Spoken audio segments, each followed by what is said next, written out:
Alors la suite sur les pompes. On a vu, il faut donc un certain débit maximum pour envoyer l'eau chaude du chauffage dans les radiateurs de tout le monde, à tous les étages, etc. Donc quand j'ai mon bâtiment comme ça, j'ai mon immeuble comme ça, là, voilà, hop, j'ai mes petits appartements qui sont là, tata, il y a des petits gens dedans, tout ça, machin. Donc là, si j'ai jusqu'à plus 5 étages par rapport au rez-de-chaussée, je vais donc avoir ma chaudière en bas qui est à la cave, qui fait sa petite production de gaz, voilà, avec l'eau froide qui rentre, l'eau chaude qui sort, ça bouillonne, machin, et j'injecte ici, au travers de pompes, qui vont pousser l'eau. D'accord. Donc on a vu, là par exemple, si je prends le bâtiment 75, il me faudrait des pompes qui tirent au moins à 5 mètres cubes heure de tête, hein, je ne sais plus, on avait dit, voilà. Voilà. Mais, attention, parce que si j'envoie du 5 mètres cubes heure, mais que tout le monde a ses radiateurs de fermés, parce qu'il fait chaud, parce que tout le monde coupe ses radiateurs, etc., actuellement, comme on dit, j'envoie l'eau dans un mur. C'est-à-dire que un circuit de chauffage, ok, il monte, il y a la colonne qui va monter tout le long de l'immeuble ici, mais en haut, elle est fermée. Hein, elle boucle pas. Elle boucle uniquement par les appartements. Elle traverse les radiateurs et elle revient dans la colonne de descente. Hein, et la colonne de descente, elle est reconnectée ici.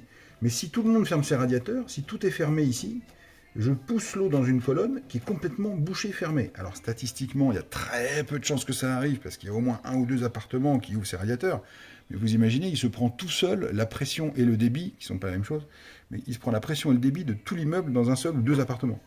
Donc pour cela, il y a 2 manières de faire. Soit on dit à la pompe, te mets pas au débit max, tu te mets en auto-adapt, c'est-à-dire que en fonction de la résistance que tu rencontres quand tu pousses l'eau, c'est-à-dire de la pression, tu baisses le débit. C'est-à-dire que le débit va être variable en fonction de la pression. Ben nous, quand on règle ce truc-là sur nos pompes, elles se mettent à l'arrêt. Et c'est comme ça qu'on a eu des pannes de chauffage où on a froid. Donc l'auto-adapt, pour l'instant, il ne fonctionne pas. L'autre solution, c'est je les mets au débit max tout le temps. Je m'en fous, je pousse. À condition que, quand j'ai ma colonne qui monte vers les immeubles, et j'ai ma colonne qui redescend vers des immeubles, eh bien, à condition que, en bas, à la cave, entre les deux, je connecte une vanne de décharge. C'est-à-dire que, si jamais j'ai une surpression, ici, automatiquement, on la règle, par exemple, je sais pas moi, 5 bars, par exemple, si je passe 5 bars, hop, l'eau retourne automatiquement dans le circuit de retour. De manière à ce que je ne fasse pas une surpression et que ça ne pète pas dans la colonne. Et ben voilà. Ça n'a pas été installé par Cogedim, alors que sur tous les schémas standards des chaudières, il y a une vanne de décharge entre le montant et le descendant. Eux, ils ont fait le choix de ne pas en mettre. Ce qui fait que du coup, l'auto-adapt ne marche pas. Il n'y a pas de vanne de décharge. Donc aujourd'hui, on est obligé de mettre les pompes en débit max en espérant que ça ne pète pas. Et ça, c'est pas acceptable. On a une solution bâtarde qui fonctionne comme ci, comme ça, mais qui n'est pas du tout durable. Donc il faut absolument faire marcher l'auto-adapt, ou le mieux, on est certain que le chauffage marchera tout le temps, pousser au max, et avoir une vanne de décharge. Ça, c'est the solution préconisée par les professionnels qui nous accompagnent sur la maintenance de la résidence.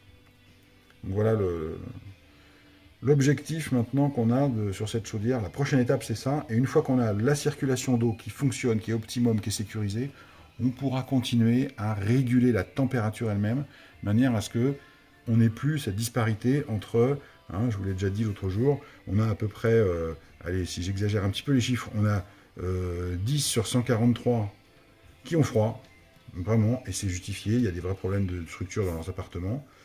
Il y en a, allez, à peu près 30 sur 143 qui disent que c'est trop chaud, c'est vraiment trop chaud. Et puis le reste, à peu près, alors évidemment tout le monde ne s'est pas exprimé, mais qui dit que c'est OK. Voilà. Donc, étant donné que ça, c'est quand même la majorité, c'est pas pour autant qu'il faut ignorer ce problème-là. Ceux qui ont froid ne doivent plus avoir froid. Quand je dis froid, c'est des températures relevées, mesurées, prouvées à moins de 19 en journée, quand il faisait moins 5 par exemple. Donc ça, on doit les régler. Quand ça, c'est réglé, et qu'on n'a que du hockey ou trop chaud, on va enfin pouvoir continuer le réglage fin de la chaudière de manière à baisser évidemment la conso de gaz. C'est le seul et unique objectif. Le gaz serait gratuit, on ne le ferait pas. Enfin si, on le ferait pour la planète parce que c'est pas bon pour la consommation carbonée et l'émission de CO2. Mais l'objectif numéro un, c'est vraiment baisser la conso de gaz. Voilà, je vous ai tout dit.